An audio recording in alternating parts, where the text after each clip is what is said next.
Salut tout le monde, c'est Scarecrow et aujourd'hui on va parler de toutes les lunes inférieures ainsi que leurs pouvoirs dans Demon Slayer. Commençons donc par l'ancien numéro 6 des lunes inférieures, Kyogai. Quelque temps après être devenu un démon, un professeur inconnu manque de respect à Kyogai en jugeant son travail et ses écrits ennuyants et mauvais.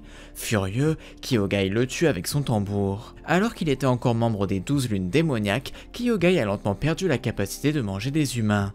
Il a été visité par Muzan qui a retiré son numéro car il avait atteint sa limite. Pour cette raison, Kyogai a commencé obsessionnellement sa quête pour rejoindre les 12 lunes. À un moment donné, Kyogai a capturé le frère aîné de Teruko et Shoichi, Kiyoshi, en raison de sa possession d'un sang rare et l'a amené à la maison des tambours. Avant qu'il ne puisse le manger, il a été attaqué par deux autres démons qui étaient également après le sang rare de Kiyoshi, souffrant d'une blessure qui a délogé le tambour sur son dos. Capacité. La première capacité de Kyogai est tambour. Son pouvoir sanguinaire lui permet d'utiliser plusieurs tambours que Kyogai a sur son corps afin de produire des effets différents lorsqu'ils sont touchés. Le tambour sur son épaule droite fait tourner la pièce dans laquelle il se trouve vers la droite. Le tambour sur son épaule gauche fait tourner la pièce dans laquelle il se trouve vers la gauche. Le tambour sur sa jambe droite fait pivoter la pièce vers l'avant et le tambour sur sa jambe gauche fait pivoter la pièce vers l'arrière. Le tambour sur son nombril crée une attaque avec une griffure et le tambour sur son dos le téléporte dans une autre pièce de son manoir. Sa deuxième capacité est percussion rapide. En augmentant la vitesse de battement sur son tambour,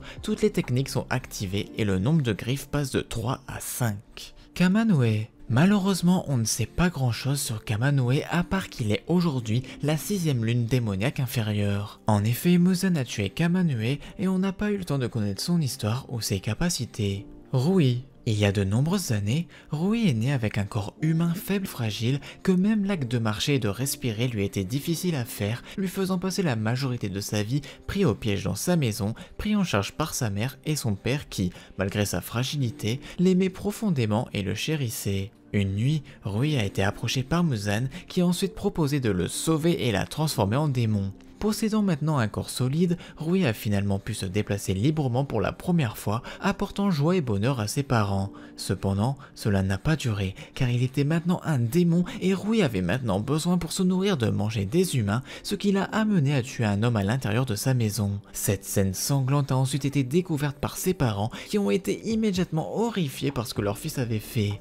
Cette nuit-là, son père et sa mère ont convenu que Rui devait être arrêté et ont tenté de le tuer dans son sommeil pour l'empêcher de faire quoi que ce soit de pire à l'avenir. Son père a ensuite tenté de se faufiler avec lui avec un couteau et lui a dit de ne pas s'inquiéter car il prévoyait de se suicider à son tour pour avoir tué son fils tandis que sa mère sanglantait et pleurait devant sa porte. Cependant, Rui s'est réveillé et en colère les a tués tous les deux. Cependant, alors que sa mère gisait mourante, Rui l'a entendu regretter et s'excuser pour ne pas lui avoir donné un corps sain, ce qui l'a ensuite fait se souvenir des derniers mots de son père, promettant que lui et sa femme suivraient Rui dans l'au-delà, ce qui lui a fait réaliser que ses parents l'aimaient vraiment et ont simplement essayé de l'empêcher de devenir complètement un monstre, plongeant Rui dans une tourmente émotionnelle. Cependant, Rui a persisté sur le mensonge selon lequel son lien avec sa famille était faux, en raison des mots d'encouragement de Muzan, qui a soutenu son démenti initial, selon lesquels il ne pouvait pas être sa famille en raison qu'il ne l'acceptait pas en tant que démon et l'a encouragé à simplement chercher une nouvelle famille.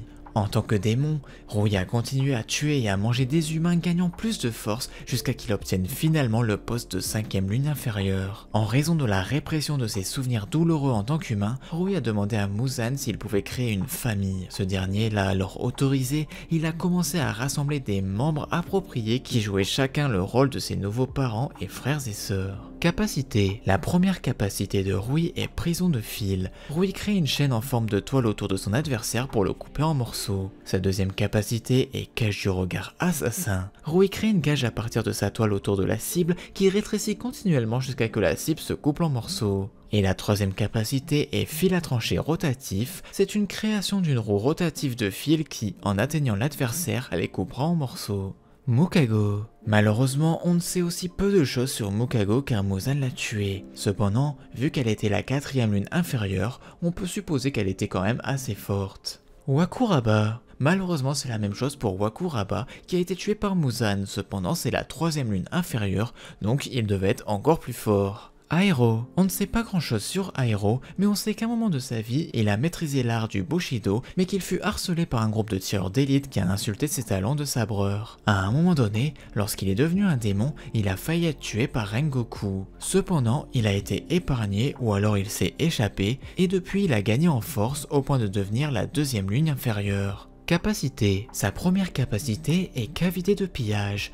Aero façonne des ombres en des entités ressemblant à des loups et utilise sa panoplie d'armes en tout genre pour attaquer. Sa deuxième capacité est loup de l'ombre. Aero crée de multiples loups de l'ombre à partir de son sang qui émane de sa cape. Ces loups ont le même effet de succion que ses ombres ordinaires et peuvent ainsi absorber une pléthore d'attaques physiques et les rendre exceptionnellement difficiles à tuer. Ces loups peuvent également conjurer des fusils et d'autres armes. Et sa troisième capacité est loup de formation de guerre ravagée. Aero, avec l'aide de son sang, rassemble toutes ses ombres et son enveloppe, ce qui le transforme en un grand loup d'ombre se tenant sur ses pattes arrière. Rokuro. On ne sait pas grand chose sur Rokuro vu qu'il a été tué par Muzan, on sait juste qu'il a remplacé à un moment donné Aero au rang de deuxième lune inférieure. Enmu. Quand Enmu était un être humain, il avait tendance depuis l'enfance à ne pas pouvoir distinguer la différence entre les rêves et la réalité, ce qui causait de nombreux problèmes aux personnes de son entourage. À l'âge adulte, même s'il n'était pas médecin, il a abusé de choses comme les thérapies hypnotiques, il faisait aussi en sorte de convaincre des patients qui n'avaient plus beaucoup de temps à vivre qu'ils avaient retrouvé la santé. Même si au bout d'un certain temps ils ont compris que tout cela n'était qu'un mensonge, il a continué à faire usage de cette méthode tout au long de sa vie. Une nuit, Muzan a voulu complètement dévorer Enmu. Les tripes d'Enmu ont été mangées par Muzan et il n'était pas censé se transformer en démon au début, mais parce qu'il n'a ressenti aucune douleur de la blessure fatale, il a envié et loué Muzan. Avec ces derniers mots, son cœur et son cerveau ont cessé de fonctionner et Muzan l'a transformé en démon. Enmu savait qu'il avait été converti à cause du caprice de Muzan et ne se souviendrait de lui qu'en passant, alors Enmu a fait de son mieux pour s'élever au rang inférieur numéro 1. Capacité. Enmu a une très forte concentration de sang de Muzan en lui, ce qui améliore et augmente sa vitesse de déplacement ainsi que son temps de réaction et ses réflexes physiques et mentaux.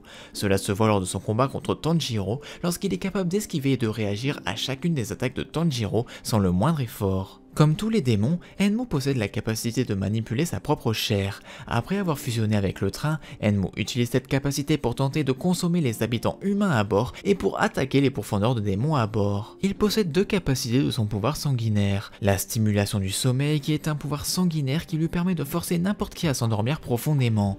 Il peut le faire par différents moyens, certains plus subtils que d'autres, mais tous laissant efficacement ses ennemis vulnérables et incapables de se battre. Le sommeil induit est assez puissant et demande des efforts considérables pour se réveiller, comme on l'a vu lorsque Nezuko a donné un coup de tête à Tanjiro en vain. Cet état de sommeil n'est cependant pas parfait car Enmu a soigneusement préféré rester à l'écart des pourfendeurs de démons de peur que sa soif de sang ne les réveille. Et sa deuxième capacité est la manipulation des rêves. La capacité secondaire du pouvoir sanguinaire d'Enmu est son pouvoir d'entrer, de manipuler et de contrôler les rêves de quelqu'un lorsqu'il dort. Lorsqu'il utilise sa technique, ses victimes font des rêves joyeux normalement adaptés à chaque personne et profitant de leur vulnérabilité tout en s'assurant qu'elles sont incapables de faire la différence avec la réalité et sont ainsi rapidement séduites par les visions utopiques qui s'offrent à elles. Tout comme il peut donner des rêves, Enmu est également capable de forcer des cauchemars qu'il utilise à la fois comme une attaque psychologique et un moyen de torture, quelque chose qu'il affectionne particulièrement lorsqu'il s'attaque aux humains. Les rêves d'Enmu, bien qu'extrêmement puissants, ne sont pas parfaits, car on est capable de résister à ces effets par la volonté, permettant à une personne affectée de se rendre compte qu'elle vit en fait une illusion. Et voilà, c'est tout pour cette vidéo de toutes les lunes inférieures ainsi que leurs capacités. J'espère que cette vidéo vous a plu, n'hésitez pas à me dire si vous voulez la deuxième partie avec les lunes supérieures. C'était Scarecrow, je vous dis à la prochaine, bye bye.